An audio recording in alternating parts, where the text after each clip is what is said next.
इस एपिसोड की शुरुआत होती है अपने मेन कैरेक्टर से, जो कि अपनी वाइफ को बाहों में लेके नीचे बैठा होता है। उसकी एक्स पूछती है, तो कैसी है वो, क्या वो ठीक है? मेन कैरेक्टर रिप्लाई करता है, अभी सो रही है तो ठीक ही होगी, वैसे अब मुझे चलना चाहिए क्योंकि मैंने गोश्त भी क्लियर कर दिए, कमीशन ले लिया, अब चलता हूँ फिर। तो फिर जब जा रहा होता है तो जो पीछे से उसकी एक्स बोलती है, फैंगनिंग रुको, तुम्हारा रिवॉर्ड तो लेके जाओ जो उस डरपोक एंक्यूअन ने तुम्हारे लिए प्रिपेयर किया था, और थैंक यू मुझे बचाने के लिए। फिर मेन कैरेक्टर जल्दी से आता है और सूटकेस पकड़ता है और वो बोल रहा था कि मैं तो सबसे इम्पोर्टेंट चीज़ भूल ही गया था, थैंक यू। वैसे पैसा पैसा पैसा कर रहा होता है। फिर वो अपने उस माथे पे हाथ लगाती है और बोल रही होती है, ये वापस से पैसे के पीछे पड़ गया। फिर मेन कैरेक्टर उसको पूछता है, वैसे तुम क्या करोगी, तुम्हारा क्या प्लान है? फिर वो बोलती है, मैं मुझे नहीं पता, शायद से मैं अपने पेरेंट्स के घर पे रुकूंगी कुछ देर के लिए, या तो फिर तुम्हारे घर पे आ जाओ। फिर वेंकट बोलता है, तुम्हें मेरे बाहों में कोई दिख रही है? हाँ, ये मेरी गर्लफ्रेंड है, तुम्हें शायद से पता ना हो, तो हम दोनों शादी रहते हैं, तो ये तो पॉसिबल नहीं है। फिर बोलते हैं, फिर वेंकट बोलता है कि तुम्हें दूर से गुड बाय, और क्या। फिर वो जब जा रहा होता है तो उसको लैंग फेंग बोल के जाता है। उस ये बोलते ही पीछे से वो गुस्सा करके बोल रही होती है, फिर से मेरा नाम दूफेंग है, मेरा नाम दूफेंग है, तुम्हें कितनी बार बताना पड़ेगा, क्या तुम ये जानबूझ के करते हो? फिर हमें सीन शिफ्ट होता है एक ऑर्गेनाइजेशन के, या उसकी लैब दिखाई जा रही होती है और वो दोनों आते हैं, चैंग बिंगदाओ और उसका साथी। वो अभी डॉक्टर दिखाया जा रहा है शायद से हमको। वो बोलता है कि क्या तुमने मिशन फेल किया? और फिर जो उसका बॉडीगार्ड जैसा होता है वो बोल रहा होता है, डॉक्टर हमारी हालत देखो, हम लगभग टूटे पड़े हैं, और वो जो सोल है वो आपके बाइंडिंग केज को भी तोड़ के निकली थी। तो ऐसा एक्सप्लेन कर रहा होता है। फिर पीछे से चैंग बिंगदाओ आता है, उसके कंधे पे हाथ रखता है और बोलता है, मैंने ऑर्डर दिया था रिट्रीट करने का, यानी कि भाग जाने का वहां से। मैंने जज किया था कि हम कुछ भी कर ले जीत नहीं पाएंगे, तो इसकी वजह से मुझे जो मून डिस्क है उसको टेलीपोर्टेशन करके यहाँ पे भागना पड़ा। और फिर डॉक्टर बोलता है वो चीज पटकते हुए, बहुत हुआ, तुमने ठीक ही किया। फिर वो दोनों घबरा जाते हैं ऐसा आवाज सुन के। फिर वो जो डॉक्टर है वो उनके नजदीक जाता है और बोलता है, अपने सिर ऊपर करो, वैसे तुमने कुछ गलत नहीं किया। और चैंग मिंगदाओ के कंधे पे हाथ रखते हुए बोल रहा था, बस याद रखना कि तुम्हारी जो एबिलिटीज है वो मैंने तुम्हें दी है, और तुम मुझसे शांति करने की कोशिश करोगे तो पनिशमेंट तो मिलेगी।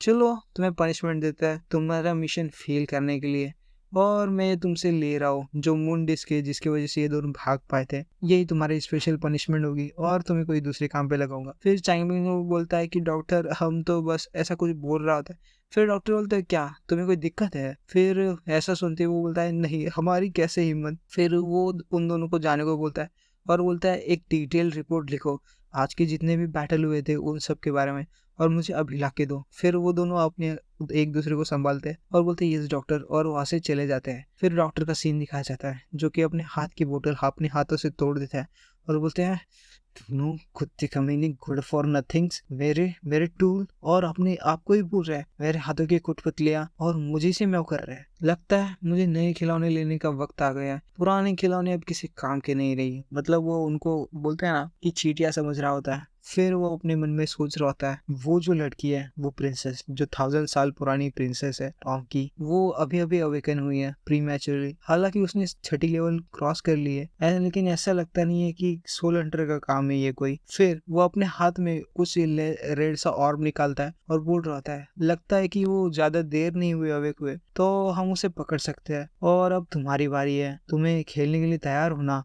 Yon long. और हमें एक और बोलते हुए उसके पीछे शैडो दिखाई जा रही होती है जिसकी लाल आंखें चमक रही होती है, ये कोई वॉरियर लग रहा है। फिर पेपर वगैरह उड़ते हैं, ट्रांजिशन होता है और सीन शिफ्ट होता है अपने मेन कैरेक्टर के घर पे, जहाँ पे वाइफ बेड पे लेटी होती है और अपना मेन कैरेक्टर कुर्सी पे बैठ के नूडल खा रहा होता है। फिर वो उन घटनाओं के बारे में याद कर रहा होता है। अपना मेन कैरेक्टर मन में सोच रहा होता है, स्पेशल सोल स्पिरिट। ऐसा लगता है कि वो वाइफू पे बहुत पहले से नजर रख रहे थे, इवन बिफोर उन्होंने जब मेरी वाइफू के हेयरपिन चुराई थी। नो डाउट कि वाइफू उनका टारगेट थी, लेकिन वो मुझे अपने ऑर्गेनाइजेशन में इन्वाइट क्यों कर रहा था और क्यों चाहता था कि मैं उसके ज्वाइन करूं? क्या पता चाइम बिंगदाओ का मतलब क्या था अनलिशिंग डोमेन से? क्या वो सिमिलर है उस रिंग मॉन्स्टर से जिसने मुझे अपने रिंग में बुलाया था? ऐसा लगता है कि ये कोई तरीका है अपनी पावर बढ़ाने का, शायद से लीनर को कुछ पता होगा। फिर वो उसके नजदीक जाता है वाइफू के और बोल रहा था, ये अभी तक जगी क्यों नहीं? क्या मुझे उसके कॉन्शियसनेस में जाना पड़ेगा? और आप समझ ही चुके होंगे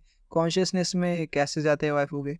वो करीब आता है लेकिन वाइफू अपनी आंखें खोल देती है और अपने मेन कैरेक्टर से टैक्स से बाजू में हो जाता है और खांसने लगता है तो तुम उठ गई? मैं तो बस मैं सोच रहा था। फिर वाइफ़ू थोड़ा-सा रोने की पोज़ीशन में होती है और रो पड़ती है और अपने मेन कैरेक्टर को गले लगा लेती है। फिर बोल रही होती है, मुझे तो लगा था कि मैं आपको कभी वापस देख नहीं पाऊँगी हस्बैंड। फिर मेन कैरेक्टर भी बोल रहा था, ठीक है, वैसे भी वो जो बुरे आदमी है, मैंने उनको भगा दिया है और तुमने भगा दिया है इसे। फिर वाइफ़ बोलते हैं, सच में? मेन कैरेक्टर बोलते हैं, हाँ, सच में, मैं झूठ थोड़ी बोलता हूँ। तुमने तलिस्मान निकाल दिया था एंड और तुम बहुत ताकतवर हो गई थी। उन उन दोनों को तो भागना पड़ा। तलिस्मान निकालने के बाद तो तुम कुछ डिफरेंट पर्सन ही बन गई थी। फिर वो भी बोल रहे थे, तलिस्मान निकाला था? फिर मेन कैरेक्टर बोलते, हाँ, तुमने तलिस्मान निकाला था। जब तलिस्मान निकाला गया था तो चैंगमिंग दाओ और वो सब भागना पड़ा था उनको, क्योंकि तुमने अपनी पावर आउट ऑफ कंट्रोल कर ली थी। वाइफू तभी बोल रहे थे, मुझे भी नहीं पता कि वो तलिस्मान कब आया था, लेकिन मुझे इतना पता है मेरे हेयरपिन के जैसा है वो। जब से मैं जगी हूँ तब से मेरे साथ है और वो मुझे मदद करता है मेरे दर्द को कंप्रेस करने में। मैंने उस समय उसको निकाला था क्योंकि मुझे लगा था कि यही एक तरीका है शायद से, तो मैं लास्ट ट्राई कर लेती हूँ और मुझे पता नहीं था कि ये काम कर जाएगा। वैसे ये काम तो किया ना। फिर अपना मेन कैरेक्टर बोलता है, क्या तुम्हें पता नहीं तुम्हारा जो दर्द है वो आउट ऑफ कंट्रोल हो गया था, तुम अपनी कॉन्शियसनेस भी खो सकती हो। तुमने लगभग मुझे और सबको मार ही दिया था। अगर फ्यूचर में कभी ऐसी बारी है तो जब तक एकदम एब्सोल्यूट नेसेसरी नहीं होगी तो तुम बिल्कुल बिल्कुल ऐसा कुछ नहीं करोगे, समझ गई ना? और उसके गाल खींच रहा होता है।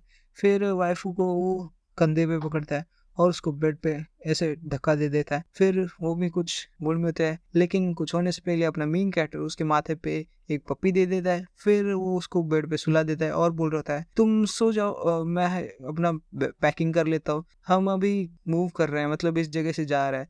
वह भी बोल रहे क्या? और फिर 3 दिन बाद का सीन दिखाया जाता है जहाँ पे अपना मेन कैरेक्टर बैंडेज वगैरह लगाया होता है और उसके हाथ में कुछ तो होता है और शायद से वो सिम कार्ड है। यांग शांग को मेरी पूरे आइडेंटिटी पता है।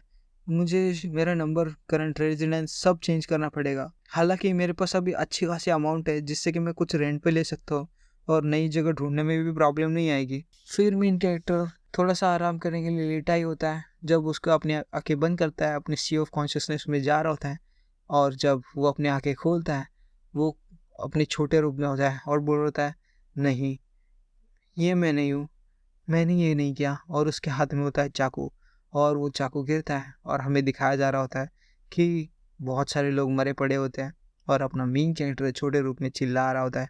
और आज के लिए इतना ही, तो बाय गाइस। आई होप कि आपको वीडियो अच्छी लगी हो, लेकिन आप सबके लिए मेरे पास एक न्यूज़ है। मेरे अभी एग्ज़ाम आ रहा है तो मैं शायद से वीडियो ना बना पाऊँ या फिर कम वीडियो आए, तो चैनल छोड़ के मत जाइएगा। मेरे एग्ज़ाम होने के बाद ज़्यादा देर नहीं लगेगी। एग्ज़ाम होने के बाद मैं ज़्यादा ज़ोर से अपलोड करूँगा, मतलब ज़्यादा वीडियोज़ आएँगी, तो तब तक के लिए बने रहना। और आपने अभी तक जितना मुझे सपोर्ट दिखाया है उसके लिए बहुत दिल से शुक्रिया।